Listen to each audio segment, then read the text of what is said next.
Hello, welcome to today's yoga teaching. Today we're focusing on the deeper meaning of asana practice, the physical postures that are done in a Hatha Yoga practice. In the practice of asanas or physical postures, we know that of course it's going to impact the physical body, but there's so much more happening when you understand the science of Tantra Hatha Yoga.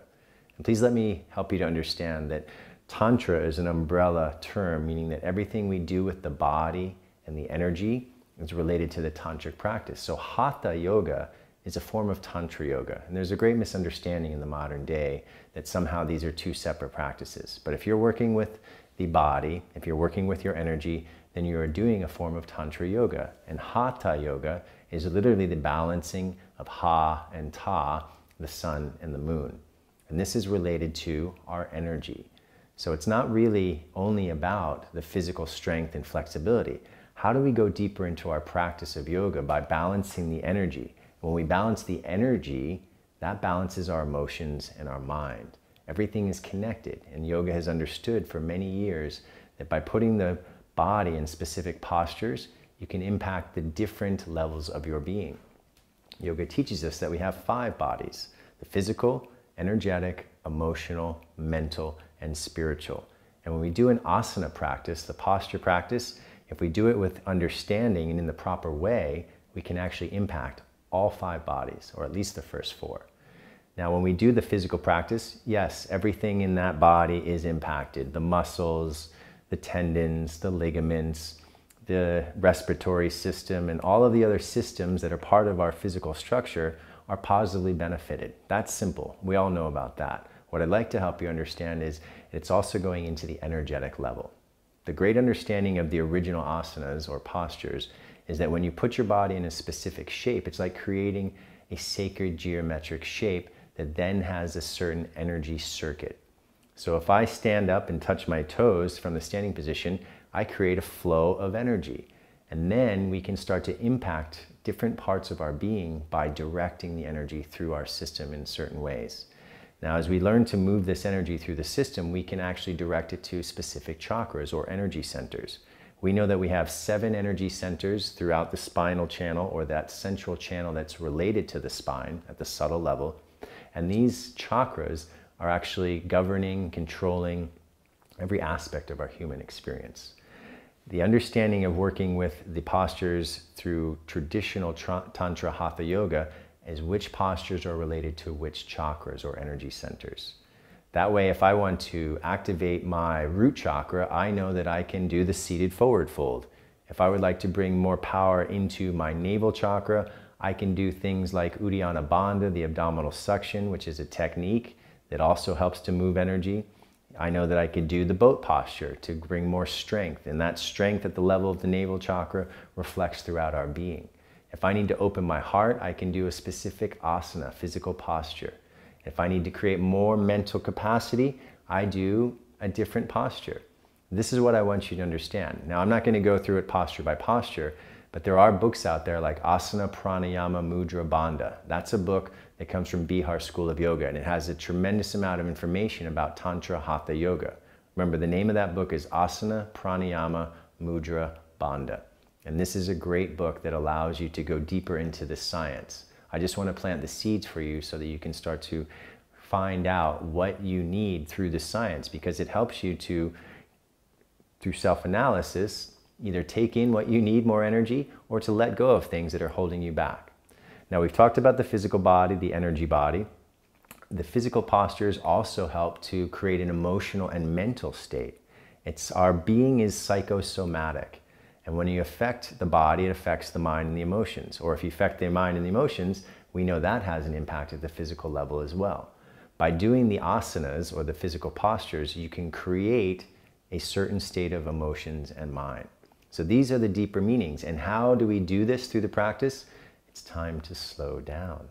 If we're rushing through a vinyasa practice and we do 5 breaths in each posture, it's going to have good effect, but it doesn't go very deep. We need to take the time to put the body into a posture and hold it there for not just 5 breaths, but sometimes several minutes, at least a minute, to get a deeper benefit from that posture.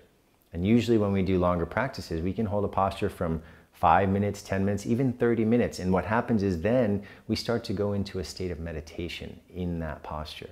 And when we're in that posture for 30 minutes, we are bringing our awareness inside. Remember, yoga is a work in, not a work out. It's the idea of how do we go into this internal awareness to get a greater understanding of who I am beyond the physical level. This whole inner universe is accessible to us through the science of yoga, even through just the physical practice, by looking within.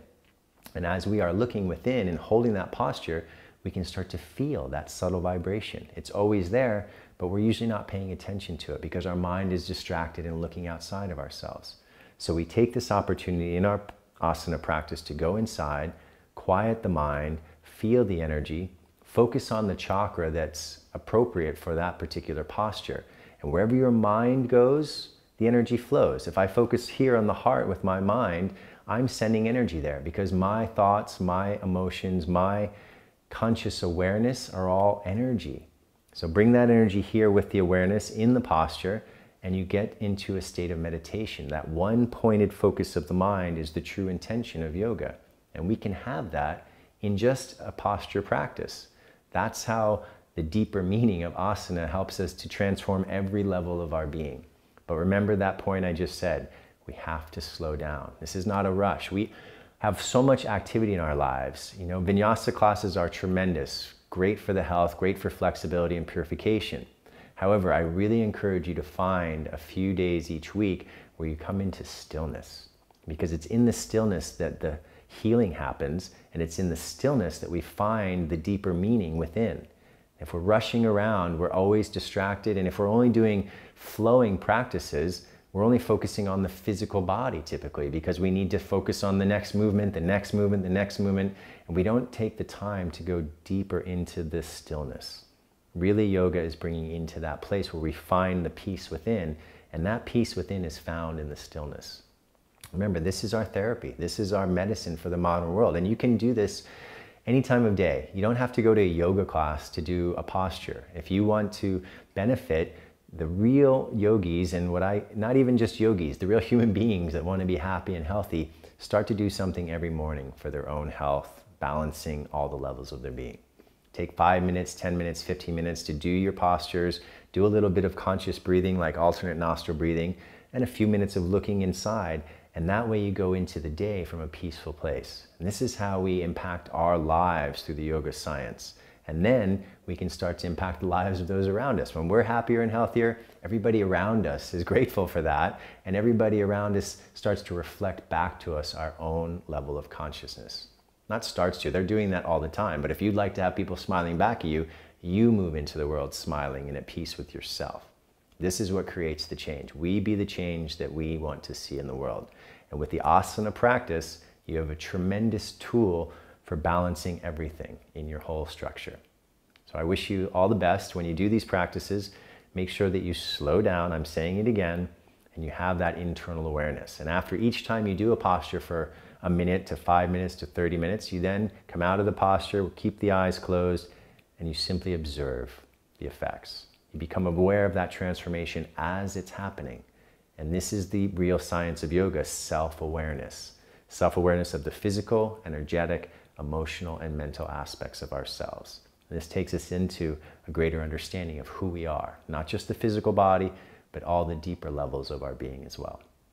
Wishing you all the best with your practice.